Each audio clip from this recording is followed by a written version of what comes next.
Hello, my name is Dustin Smith, and today I'll be discussing Robert Greene's book Mastery, 3 specific concepts from it from Chapter 5, and how it relates to Dr. Randy Pausch's The Last Lecture, with a link to his video in the description down below.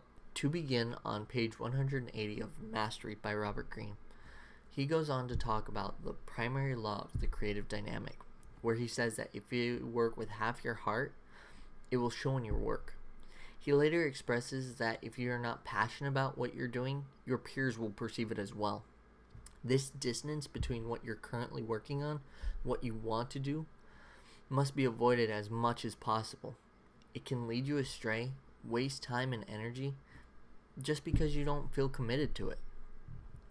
This relates to Dr. Randy Pausch's The Last Lecture, because towards the end of it he mentions which Winnie the Pooh character he relates to. He says that he compares himself more to Tigger than he does Eeyore because he has lived his life with high energy and has been creative every single day. This relates to Greene's book Mastery because of the passion that Dr. Randy Pausch has. Robert Greene mentions in his book that masters must have an obsessive nature like Captain Ahab does for Moby Dick, something that drives them to go forward with their craft. They must be happy with what they are doing, they must be excited by new and old projects, and they must maintain a certain level of energy throughout their paths. Dr. Pausch is the perfect example of the primary law because he has demonstrated what one person who has that obsessive nature can accomplish. Bam! The second concept that I would like to go over from Greene's book is altering your perspective. In Pausch's lecture, he mentions that when he first created the course, Building Virtual Worlds, he was surprised by the quality of work that his students produced on their first project. He was so confused, in fact, that he called up his old mentor and asked for help. Pow! And they came back in the first assignment and they did something that was so spectacular that I literally did 10 years as a professor and I had no idea what to do next. So I called up my mentor. I called up Andy Van Dam. And I said, Andy, I just gave a 2-week assignment and they came back and did stuff that if I'd given them a whole semester, I would have given them all A's. Sensei, what do I do? And Andy thought for a minute and he said, you go back into class tomorrow and you look them in the eye and you say, guys, that was pretty good, but I know you can do better.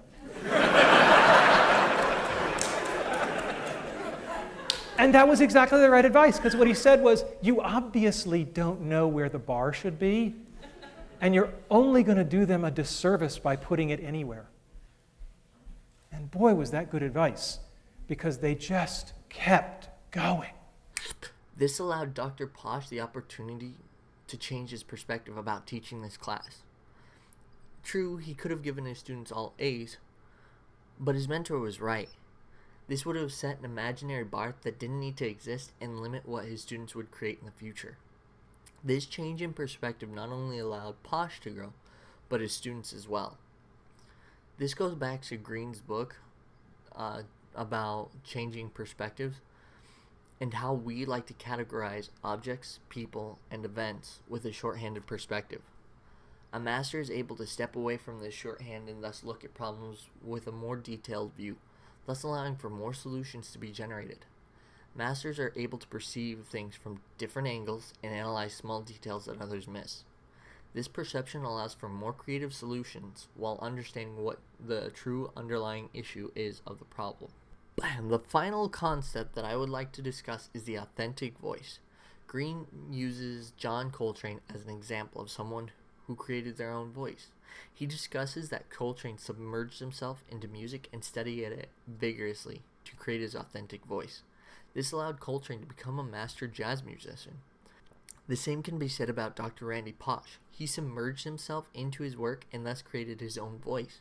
His whole lecture is proof enough, but to be specific to the lecture, it was at the very end when it came through the most. He mentioned throughout the lecture that if you want people to learn something, you must give them a good head fake. This head fake allows people to really learn something outside of the one subject. At the very end of his lecture, he asked his audience if they detected the head fake within it. It wasn't about how to obtain dreams, but how to live their lives. The more interesting head fake, however, wasn't meant for the audience at all, but for his children. This was his way of communicating in an authentic voice, his own voice, and leaving behind something memorable and could be utilized later on. Now, the reason why I chose the primary law of creative dynamics, altering your perspective, and the authentic voice, the concepts from Robert Greene book, is because they relate to me on some level. The primary law of creative dynamics is important to my mastery journey because I want to make sure that I truly love what I want to do with my life. I earned my management degree out of fear of not being able to get a job on my own. But after 5 years of studying management, I knew the business world isn't something that I wanted to surround myself with. The second concept is something that I need to work on. I often look at a problem with a very narrow view and don't see all the possible solutions. This has been a constant problem that I need to correct to become a game master in game design. The final concept of the authentic voice is true to me. I want to study any and all knowledge of game design so that when I do finally create games, they represent me as much as possible with the intent that I wanted the games to be created with. That's the end of this video, guys. Thanks for watching, and I hope you enjoyed it and got some kind of insight to it. Thank you for your time, and have a good night, day, whatever. Goodbye.